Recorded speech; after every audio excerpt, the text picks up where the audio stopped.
कैसे हो आप लोग? बढ़िया चल रही है पढ़ाई?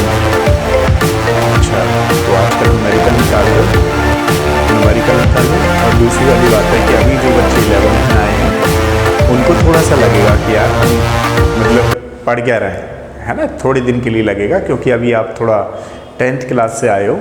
एक आध बच्चे का तो पेपर भी रह गया मुझे लग रहा है। तो अभी आप 11th में आए हो, मोस्ट वेलकम। धीमे धीमे करते रहो, है ना। जब आप 2-3 महीने हो जाएंगे आपको, तब आपकी बॉडी एक प्रैक्टिस में आएगी इसमें, है ना। तो स्टार्टिंग में आपको लगेगा जनरल वे में कि किस तरीके से चैप्टर है, क्योंकि अभी थोड़ा सा क्या 10th में तो रट्टा मार करके ले आते हैं थोड़ा थोड़ा, लेकिन यहाँ पे क्या एप्लीकेशन है, ठीक है ना। तो कुछ नहीं, आपको जल्दी ही समझ में आने लगेंगी चीज़ें, ठीक है। चलिए एक हम लोग कॉन्सेप्ट करते हैं इसमें।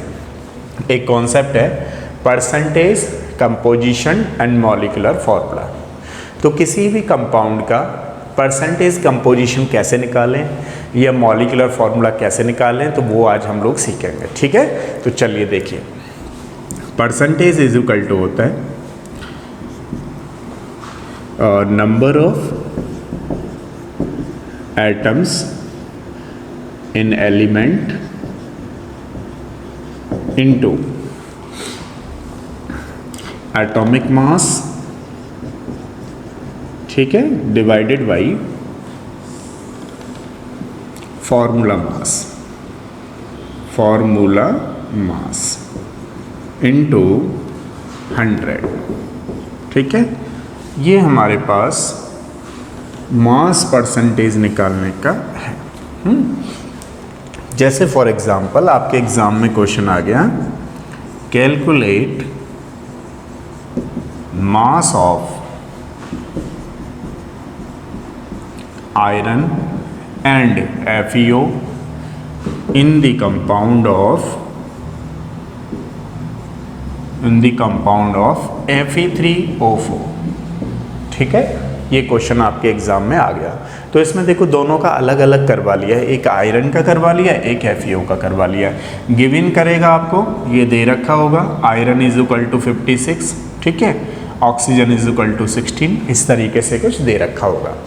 अब कैलकुलेट करते हैं इसको। परसेंटेज ऑफ आयरन अगर हम कैलकुलेट करेंगे इस कंपाउंड में तो कितना होगा 56 डिवाइडेड बाई, क्योंकि देखो number of atoms in element, number of atoms कितना है यहाँ पे 3 है, तो 3 आपको लगाने पड़ेंगे। नंबर ऑफ एटम्स कितना है 3 और एटॉमिक मास कितना है 56, डिवाइडेड बाई करोगे तो Fe3O4 का यहाँ निकाल लीजिए, 3 × 56 प्लस 4 × 16, तो ये हो गया 64, है ना। इस तरीके से तो टोटल कितना निकल के आया 56। हाँ, तो टोटल कितना हो गया हमारे पास 232। तो अगर हम लोग करेंगे तो कितना आएगा हमारे पास 232। इसको इस तरीके से करेंगे तो कितना आ जाएगा नियरली 71%, ठीक है। अब मान लीजिए आपको इसका निकालना है FeO का, तो percentage of FeO is equal to कितना है, देखो आयरन का हमें लेना है 56 प्लस इसका 16 हो गया, तो ये 72 आ गया। तो 72 डिवाइडेड बाई 232 × 100, अच्छा मैंने वहाँ 100 नहीं किया है तो गलत आएगा, तो इसको हमें 100 और करना है, ध्यान रखिएगा, तभी यहाँ पे कितना आएगा 71% लगभग। अब इसको आप कैलकुलेट करोगे तो कैलकुलेट करिएगा 31% नियरली आएगा, ठीक है। चलिए कैलकुलेट करके एक बार बताइएगा। तो ये इस तरीके से आपको करना है। एक दूसरा क्वेश्चन देखता हूं।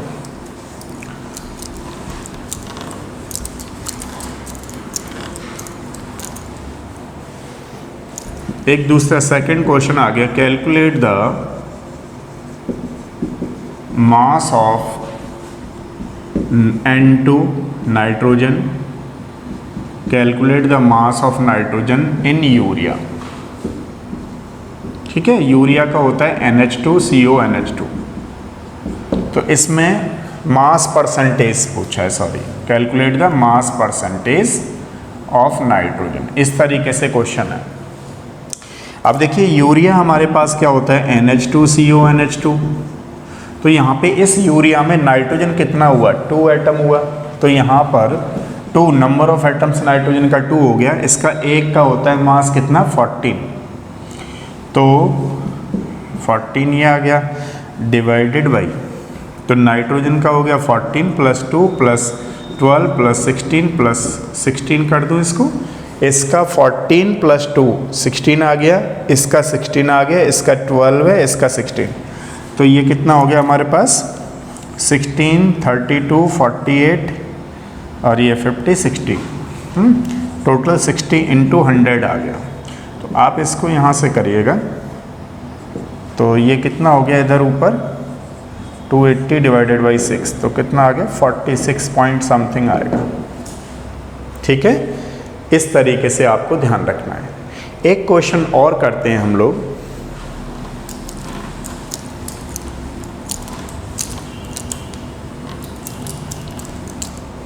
जैसे मान लीजिए एक क्वेश्चन आ गया, calculate the mass percentage of water crystallizes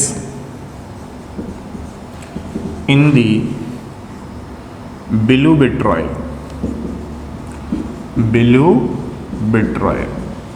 ठीक है।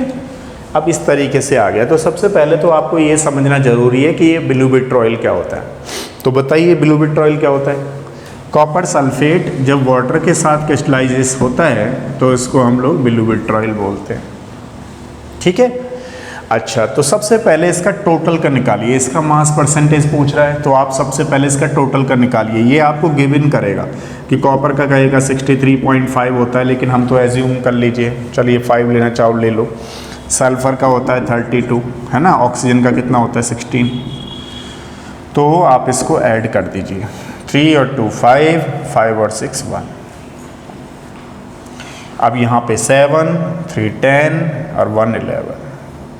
अब यहाँ कहीं ना कहीं गड़बड़ चल रहा है, ये 11 आ गया। ठीक है, अब ये जो 11 आ गया है 111.5 है, इसका यहाँ भी करना पड़ेगा आपको, सॉरी यहाँ 4 करना पड़ेगा, समझ रहे हो आप लोग। यहाँ हमने गड़बड़ क्या कर दी 4, तो यहाँ 4 करना है। एक बार मैं आपको थोड़ा सा अलग से बताऊँ, क्योंकि मैं यहाँ तो लिख ही रहा था ना आपके लिए कि ये गिवन होगा, तो ये गिवन कर लीजिए पहले, यहाँ तक ये हमें गिवन है। चलो अब करते हैं इसका, यहाँ लिखो 63.5 प्लस 32 प्लस एक ऑक्सीजन का होता है 16, तो 4 ऑक्सीजन का कितना होगा बताओ 64। ठीक है, अच्छा एक और देखिएगा, यहाँ पर वाटर का जो मास होता है वो H2O लेते हैं ना, H का हो गया 2 प्लस 16 इज इक्वल टू हो गया 18 इंटू 5 इज इक्वल टू कितना हो गया 90। ठीक है, तो इसको यहाँ जोड़ दीजिए, 0.5 यहाँ आ गया, 5 4 9 आ गया, 9 18 और 2 20 एंड 24, इस तरीके से आ गया। ठीक है, अब ये टोटल आ गया हमारे पास। ठीक है, अब इसमें हमसे क्या पूछा है, वाटर का क्रिस्टलाइजेशन फॉर्म, तो केवल mass percentage of water crystallises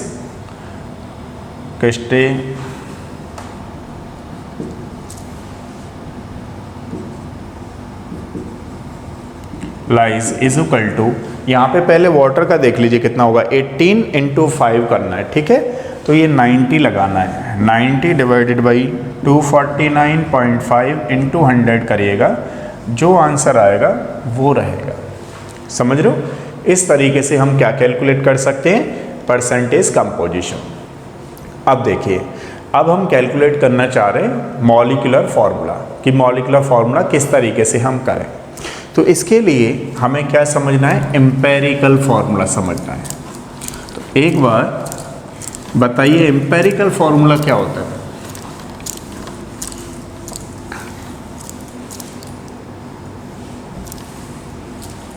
देखिए सबसे पहले तो आपको ये समझना है कि मॉलिक्यूलर फार्मूला जो है वो एम्पेरिकल फार्मूला से ही आया। जैसे मैं एक बार थोड़े से 2-3 आपको पॉइंट लिखता हूँ।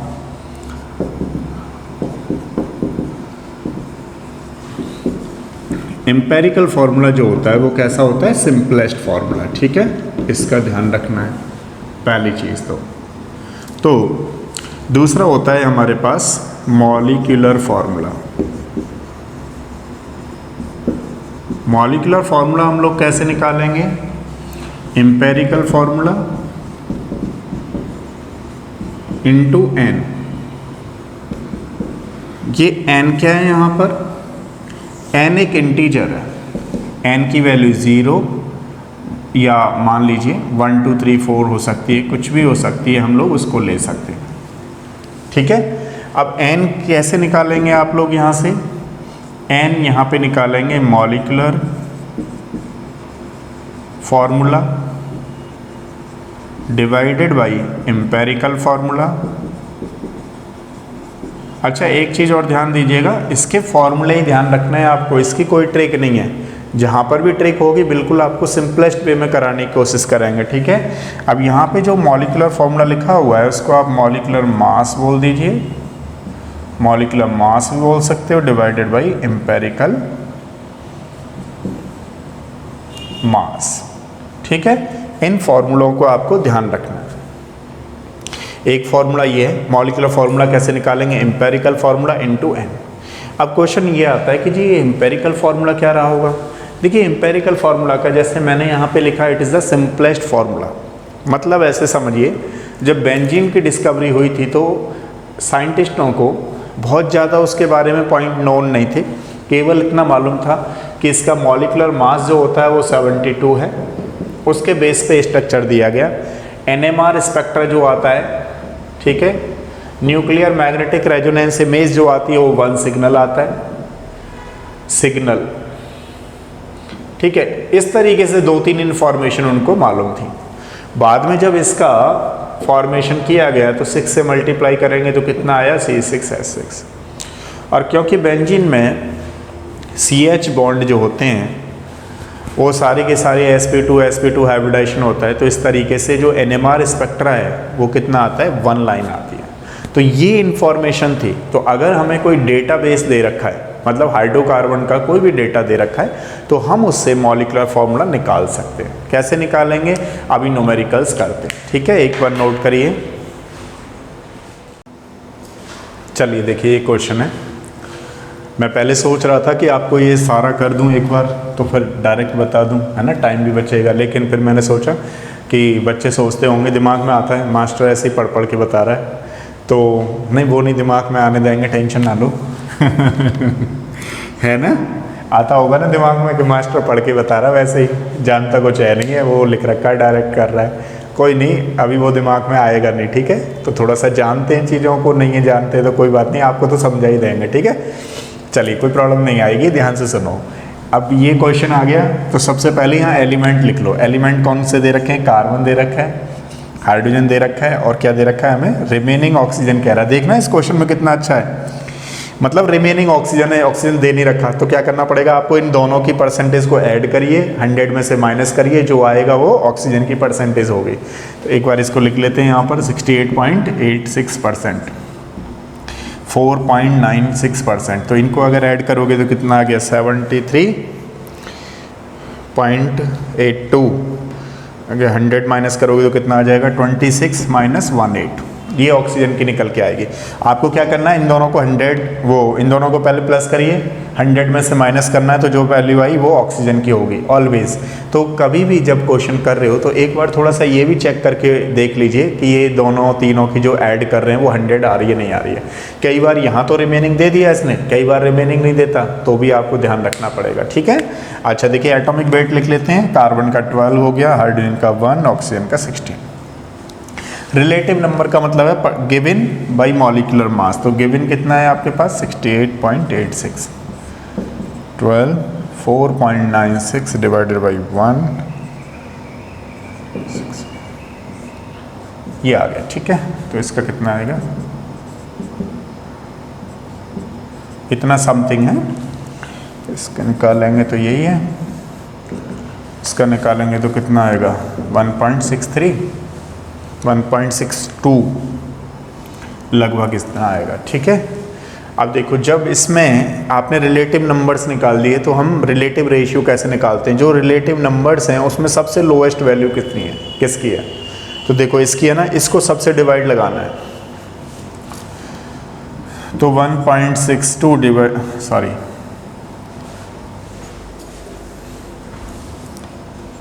तो इसमें कैसे लगाएंगे हम लोग? 5.72 डिवाइडेड बाई 1.62, ठीक है। 4.96 डिवाइडेड बाई 1.62 और ये कितना है हमारे पास? 1.62 डिवाइडेड बाई 1.62। तो इसका तो 1 आ गया। इनको थोड़ा सा कैलकुलेट करो, एक बार करो कैलकुलेट, कितना आया देखिए कैलकुलेट करने पे कितना आ रहा है, कितना आया बताओ? ये शायद 1.64 आ रहा है शायद, ठीक है। तो आप इसको 1.64 कर लो, ये चीज़ है। अब देखो क्या हुआ यहाँ पे, अगर हम लोग देखेंगे तो इधर आ रहा है कैलकुलेट करने पे 3.5 और जब इसको कैलकुलेट करोगे तो कितना आएगा? 3, ठीक है। अब इसको कैलकुलेट करोगे तो ये 1 ही आ रहा है। एक और चीज़ है यहाँ पे ध्यान दीजिएगा, एक चीज़ तो यहाँ पे छुपा हुआ था कि इन दोनों के परसेंटेज को ऐड करिए फिर माइनस करिए, लेकिन एक चीज़ अभी वहाँ पे भी छुपी हुई है। अगर कहीं पर फ्रैक्शनल वैल्यू आ गई 3.5 एग्जैक्ट आ गया तो आपको ध्यान रखना है इसको सबको 2 से मल्टीप्लाई करना है, सबको 2 से मल्टीप्लाई करना है, समझ लो ना, और उसको इंटीजर में कन्वर्ट करना है। तो ये कितना हो गया? 7 सिंपलेस्ट, ये कितना हो गया? 6, ये कितना हो गया? 2। तो हमारे पास आया C7H6O2। This is the empirical formula for the given data, ठीक है। एक बार नोट करो, सेकंड क्वेश्चन करते हैं फिर। चलो देखो एक क्वेश्चन नेक्स्ट करते हैं। अच्छा थोड़ा समझ में आया पहले वाला? देखो कैसे करेंगे अब एलिमेंट, अब तो थोड़ा थोड़ा निकालने लग गए हो। देखो दूसरी चीज़ ये, थोड़ा सा प्रैक्टिस करोगे ना, प्रैक्टिस से निकल आएंगी चीज़ें, तो ज़्यादा परेशान होने की ज़रूरत नहीं है। Element, atomic mass, atomic mass के बाद लिखिए इसकी परसेंटेज, परसेंटेज में रिलेटिव मोल्स, रिलेटिव मोल्स के बाद रिलेटिव रेशियो, ठीक है ना। रिलेटिव रेशियो के बाद आप लिखिए सिंपलेस्ट फार्मूला, सिंपलेस्ट फार्मूला, ठीक है। अब इसको हम लोग करेंगे तो इसमें देखिए किस तरीके से करेंगे। जैसे एलिमेंट्स हमें कौन कौन से दे रखे हैं? हाइड्रोजन दे रखा है, हाइड्रोजन लिख लीजिए। कार्बन दे रखा है, कार्बन लिख लीजिए। और क्लोरीन दे रखा है, क्लोरीन लिख लीजिए, ठीक है। अब इसकी परसेंटेज गिवन है तो पहले एटॉमिक मास लिख लीजिए 1, 12 एंड 35.5, ठीक है। परसेंटेज इसकी कितनी है? 4.07%, 24.27%, 71.65%। अब इनके रिलेटिव नंबर ऑफ मोल्स कैसे निकालेंगे हम लोग? Given upon molecular mass.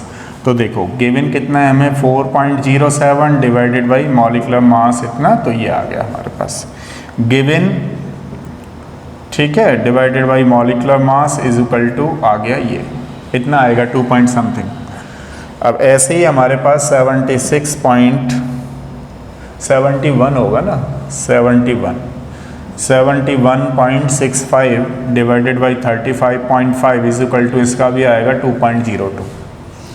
अब ये आगे relative moles given percentage divided by molecular mass. अब आप ये देखिए इसमें से सबसे स्मॉलेस्ट कौन सा? यही है, कोई सा भी ले सकते हैं, उसको सबसे डिवाइड लगा दीजिए ना। तो 4.07 divided by 2.02 is equal to कितना आया? 2। 2.02 इज इक्वल टू आया 1। 2.02 डिवाइडेड बाई 2.02 1 आया है ना। इसको क्या लिखेंगे? 1 1। तो हमारे पास C को तो ऐसे बनाइए CH2Cl, ये बना। This is the empirical formula, ठीक है। अब देखो इसका मॉलिक्यूलर फार्मूला कैसे निकालेंगे? हम जानते हैं n की वैल्यू निकालनी है आपको। पहले आप ऐसे समझो, molecular formula is equal to क्या होता है हमारे पास? Molecular formula is equal to होता है n इंटू एम्पेरिकल फार्मूला, ठीक है। अब n की वैल्यू निकालनी है हमें, तो n इज इक्वल टू क्या हो जाएगा, molecular formula mass divided by empirical formula mass, ठीक है। अब मॉलिक्यूलर फार्मूला मास कितना दे रखा है बताओ, 98.96 डिवाइडेड बाई, इसका निकालना है आपको, एम्पेरिकल फार्मूला का निकालो, कार्बन का कितना हो गया 12 + 2 + 35.5, तो ये क्या 14 और दिस वन 49 पॉइंट समथिंग, तो इसको आप कैलकुलेट करोगे तो कितना आएगा 2 आएगा ना, तो ये वैल्यू आ गई इसकी। तो एम्पेरिकल फार्मूला से इसको 2 से मल्टीप्लाई कर दीजिए तो क्या आएगा C2H4Cl2, this is the molecular mass, molecular formula, ठीक है। तो कैसे निकालना है आपको, सबसे पहले एम्पेरिकल फार्मूला निकालिए, उसके बाद क्या निकालना है, मॉलिक्यूलर फार्मूला निकालना है, ठीक है। नेक्स्ट क्वेश्चन करते हैं, नोट करिएगा एक बार। चलिए देखिए इसको और करते हैं, थर्ड वाले को। इसने पूछा what is the simplest formula, यानी empirical formula and molecular formula पूछा है, ठीक है। तो देखिए सबसे पहले क्या करिए, एलिमेंट्स लिख लीजिए, एलिमेंट्स लिखने के बाद परसेंटेज लिख लीजिए, परसेंटेज लिखने के बाद एटॉमिक मास लिख लीजिए, एटॉमिक मास लिखने के बाद रिलेटिव नंबर ऑफ मोल्स लिख लीजिए, रिलेटिव नंबर ऑफ मोल्स लिखने के बाद रिलेटिव रेशियो लिख लीजिए, इसको सिंपलेस्ट रेशियो भी बोलते हैं, रिलेटिव रेशियो भी बोलते हैं, ठीक है। और यहाँ पे लिख लीजिए simplest ratio, relative ratio, simplest ratio. अब अगर हम देखें यहाँ पे तो एलिमेंट्स हमारे पास कौन से होंगे बताओ, कार्बन एंड हाइड्रोजन। कार्बन की परसेंटेज 80 एंड हाइड्रोजन की कितनी है हमारे पास 20, ठीक है। तो इसकी अगर देखेंगे एटॉमिक मास कितना है 12 एंड 1, तो इसका रिलेटिव मोल्स कितना आया 80 divided by 12 is equal to 6.66, ठीक है। यहाँ पे कितना आया 20 divided by 1 is equal to 20। तो इसमें से सबसे इजी कौन सा है बताओ, ये वाला है, तो इसको इससे डिवाइड लगा दीजिए तो कितना आएगा 1, और यहाँ पे 20 डिवाइडेड बाई 6.66 3 पॉइंट समथिंग आएगा तो 3, तो ये कितना आया हमारे पास 1 एंड 3, ठीक है। तो इसको हम लोग कैसे लिख सकते हैं CH3, ठीक है। अब देखो ये एम्पेरिकल फार्मूला निकल के आया, अब हमें चाहिए मॉलिक्यूलर फार्मूला। तो मॉलिक्यूलर फार्मूला के लिए हम लोग क्या जानते हैं बताओ, molecular formula is equal to होता है n इंटू एम्पेरिकल फार्मूला। अब अगर हम लोग यहाँ पे देखें तो n हमें निकालना है, तो n कैसे निकालेंगे हम लोग, n is equal to molecular, ठीक है ना, formula mass, n is equal to हमें निकालना है तो कैसे निकालेंगे, molecular mass divided by empirical mass. अब देखो मॉलिक्यूलर मास कितना दे रखा है उसने 30 डिवाइडेड बाई, इसका निकाल लीजिए, कार्बन का कितना हो गया 12 + 3 is equal to 15 is equal to कितना निकल आया 2। तो जो एम्पेरिकल फार्मूला निकल के आया उसका मल्टीप्लाई कर दीजिए तो कितना आ गया C2H6। This will be the molecular formula for the given data, है ना। तो देखिए इसमें क्या है कि छोटे छोटे क्वेश्चन आते हैं, लेकिन अगर आपने कर लिया इस पर एक प्रैक्टिस तो करनी है आपको, ठीक है। तो इस तरीके से करिएगा, और कोई प्रॉब्लम डाउट आए तो पूछना है, ठीक है। Thank you so much.